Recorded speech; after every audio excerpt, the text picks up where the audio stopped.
So how do you allow Instagram to access your photos on the iPhone? So let's get started. If it's your first time here, make sure you subscribe so you never miss anything important.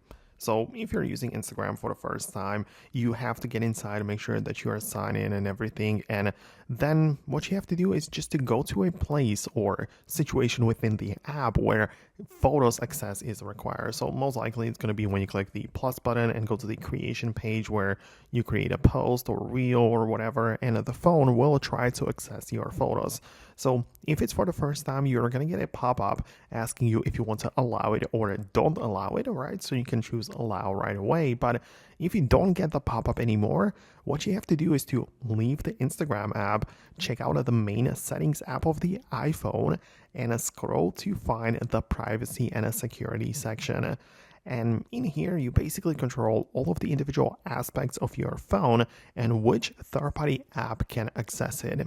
So we need to find the photos section right away, and all of those third-party apps which have requested it are going to be part of the list right here. So Instagram should most definitely be part of it, and you might see that it's either full access, limited access, or no access. So that's what you can switch between.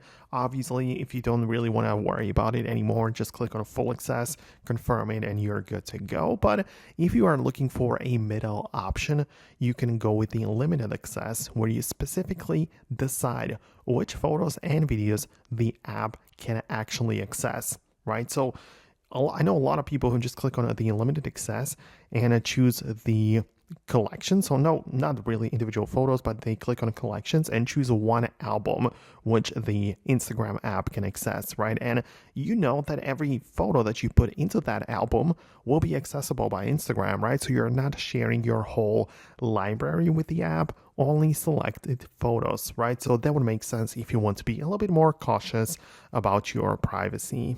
But that would be all. Let me know what you think about it below in the comments. If you found this video helpful, hit the thumbs up, and I'm gonna catch you later in the upcoming tutorials and videos like this one. So stay tuned and I'll see you later.